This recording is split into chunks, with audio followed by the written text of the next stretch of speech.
This always comes back to this is part of the human condition and family dynamics and things that we think about. We often need a third party to come in and help us. I know, when I was in law school, my father was a physician, and when I was in law school and I took wills and trusts, I called my dad. I was 21 years old, and I said, "Dad, you've got to go get a trust." And do you think he listened to me at that time? I was a 21-year-old kid. What did I know? Mm-hmm. And so I think a lot of times in families, there is a reluctance to communicate about meaningful economic or philanthropic or legacy value business, this type of thing with our children, because we still see our children as children. And this happens very often. So, how do we come together and help families have these conversations in a way that really elevates the position of the child to being, a more, a partner in this family sort of enterprise, if we were to think about it that way. Yeah. Business or not a business, right? And you think about the planning that does go on, where's and those are not the cause of the failures. You have all these other issues that are, these personal family dynamics issues. Where's the planning around that?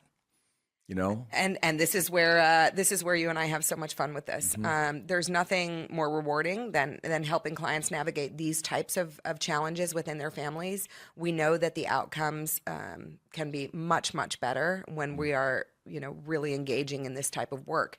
And, it's funny, I always say, if you look at even the best, the perfect estate plan, whether that's trusts and irrevocable trusts and everything is buttoned up and we have dynasty trusts and everything else, if we don't have the right conversations, if we don't implement the right strategies while we are alive and, while we can communicate, many, many times these things end up in litigation.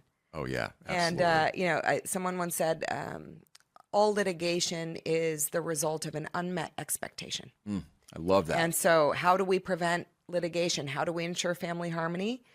We start those conversations early. And that doesn't mean, by the way, for any moms and dads out there, that doesn't mean you have to give everything to the kids. It's true. I have one of my favorite stories, and I don't know if it's favorite, but do you ever watch the old movies, like, the old law movies, right? And they used to have the reading of the will, right? And so the grandfather would die or the parent would die, and they'd all go into the lawyer's office, who was a nice old man, and he would take out the will and he would tell the children what they were going to get, right? Yeah, right. Yeah. I had a similar interesting experience with an individual who came to me after her father passed away. Her father had actually had very significant wealth, $1 billion or more. And she went to the reading of the will. This was back in Pennsylvania, and found out that her father had left everything to charity and nothing to the children.